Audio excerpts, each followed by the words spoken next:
সমাজের মধ্যে সবচেয়ে দুর্বল বিষয়গুলোর মধ্যে অন্যতম একটি বিষয় যেটাকে আমরা গুরুত্ব দিই না, ওই অবহেলিত বিষয়গুলোর মধ্যে অন্যতম একটি বিষয় হলো পিতামাতার খেদমত দিন।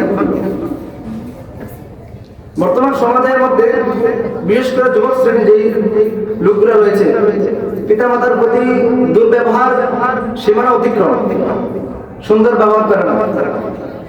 সূরা বনী ইসরাঈলের মধ্যে আল্লাহ পাক রব্বুল আলামিন বলেন, وَقَضَى رَبُّكَ أَلَّا تَعْبُدُوا إِلَّا إِيَّاهُ।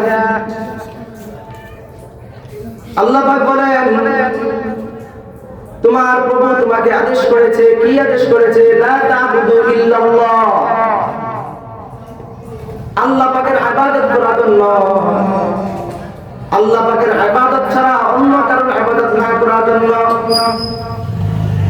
দেখেন আল্লাহ পাক রব্বুল আলামিন এই কথা বলার দ্বারা ইসলামের মধ্যে যত বিধান রয়েছে সব বিধান কিন্তু তার মধ্যে দাখিল হয়ে গেছে।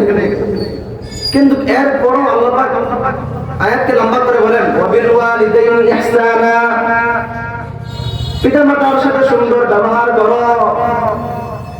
আল্লাহ পাক রব্বুল আলামিন নিজের ইবাদতের পরে পিতামাতার খেদমতের জন্য বলেন, ওয়াবিল ওয়ালিদাইনি ইহসানা। কেমন ইহসান করবা? সেই ইহসানের কথা আল্লাহ পাক স্পষ্ট করে বলে দিয়েছেন। আল্লাহ পাক বলেন, তোমার জীবদ্দশার মধ্যে যদি তোমার পিতামাতার কোনো একজন অথবা দুইজনের উভয়জন যদি তোমার বয়সের মধ্যে যারা বৃদ্ধ হয়ে যায়, তাদের দুর্ব্যবহারের কারণে, তাদের কঠোর কথাবার্তার কারণে তাদের সম্পর্কে এরকম কথা বলিও না। আল্লাহ পাক বলেন, ফালা তাকুল লাহুমা উফ, তোমরা উফ শব্দটা পর্যন্ত ব্যবহার করো না। সুবহানাল্লাহ বলবেন না? আল্লাহ পাক বলেছেন উফ শব্দটা পর্যন্ত ব্যবহার করো না। কিন্তু সমাজের মধ্যে আমাদের যুবক শ্রেণীর, বিশেষ করে যুবক শ্রেণীর লোকেরা আমাদের সাথে কত খারাপ ব্যবহার করে থাকে। রাসূল আকরাম সাল্লাল্লাহু আলাইহি ওয়াসাল্লাম হাদিসের মধ্যে ইরশাদ করেন, পিতামাতার মর্যাদা বুঝাইতে গিয়ে আল্লাহ রাসূল বলেন, عن أبي أمامة رضي الله تعالى عنه قال قال رسول الله صلى الله عليه وسلم هما جنتك ونارك। পিতা মাতা তোমার জান্নাত অথবা তোমার কি জাহান্নাম। তুমি যদি পিতা মাতার সাথে সুন্দর ব্যবহার করো, পিতা মাতার সাথে সৎ ব্যবহার করো, তোমার জন্য রয়েছে কি জান্নাত। আর যদি তুমি পিতা মাতার সাথে খারাপ ব্যবহার করো, তাহলে ওয়ানারুকা, তোমার জন্য জাহান্নাম। আল্লাহ পাক রব্বুল আলামিন সূরাতুল মুলকের মধ্যে জাহান্নামের বর্ণনা দিতে গিয়ে বলেন, ইযা উলকা ফিহা সামি'উ লাহা শাহীকান ওয়া হিয়া তাফুর। জাহান্নামী ব্যক্তিরা যখন জাহান্নামের মধ্যে প্রবেশ করবে, ওই জাহান্নামের আওয়াজ এমন বিকট হবে, তাকাদু তামাইয়াতু মিনাল গায়জ, জাহান্নামটা ফেটে পড়ার উপক্রম হবে, মনে হবে যেন জাহান্নামটা ফেটে পড়বে, এরকম উপক্রম হবে। আল্লাহ পাক রব্বুল আলামিন বলেন, ওই দিন যারা গুনাহগাররা থাকবে, ওই গুনাহগাররা নিজেরাই নিজের দোষ স্বীকার করবে। আল্লাহ বলেন, ফাসাফাল লি আসহাবিস সাঈর, যারা এরকম ভাবে নিজের গুনাহগুলো কি করবে, স্বীকার করবে, তাদের উপর আল্লাহ লানত।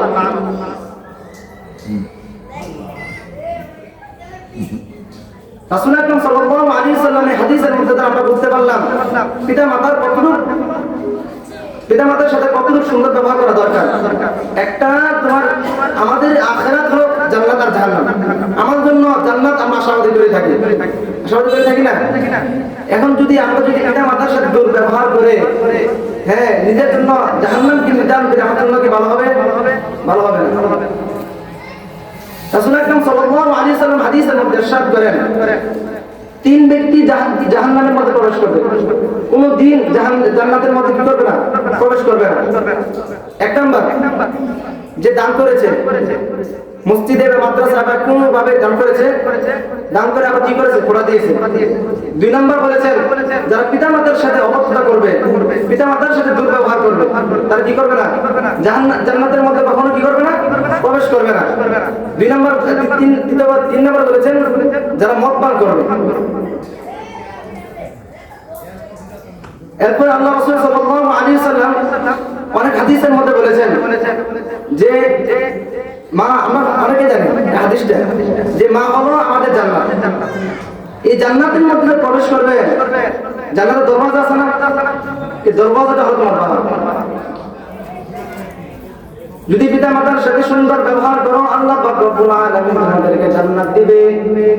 আর যদি পিতা মাতার সাথে দুর্ব্যবহার করো, তাহলে আল্লাহ পাক রব্বুল আলামিন তোমার জন্য জাহান্নাম নির্ধারণ করে রেখেছেন।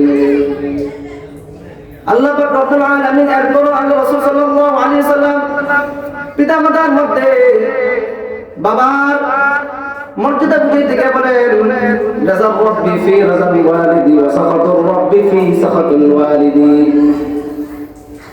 আল্লাহ পাক রব্বুল আলামিন তোমার উপর সন্তুষ্ট ওই সময় যখন তোমার পিতা তোমার উপর সন্তুষ্ট,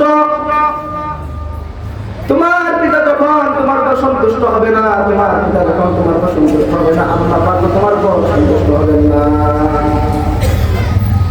মায়ের মর্যাদা বুঝিয়ে দিকে আল্লাহ রাসূল সাল্লাল্লাহু আলাইহি সাল্লাম ইরশাদ করেন, এক সাহাবী আল্লাহর নবীকে বললেন, ইয়া রাসূলুল্লাহ, আমার পিতা মাতার মধ্য থেকে কার সাথে আমি সুন্দর ব্যবহার করব, সবচেয়ে সুন্দর ব্যবহার করব? আল্লাহ রাসূল সাল্লাল্লাহু আলাইহি সাল্লাম ওই সাহাবীকে ডাক দিয়ে বললেন, তোমার মার সাথে তুমি সুন্দর ব্যবহার করো। দ্বিতীয়বার জিজ্ঞাসা করলেন, এই মায়ের পরে আমার কার সাথে সুন্দর ব্যবহার করব? আল্লাহ নবী বলেন, দ্বিতীয়বার বললেন, তোমার মায়ের সাথে সুন্দর ব্যবহার করো। তৃতীয়বার যখন জিজ্ঞাসা করলেন, তৃতীয়বার আল্লাহ রাসূল বললেন, তোমার মায়ের সাথে সুন্দর ব্যবহার করো। চতুর্থবার যখন জিজ্ঞাসা করেছেন, তখন বললেন, তোমার বাবার সাথে তুমি সুন্দর ব্যবহার করো।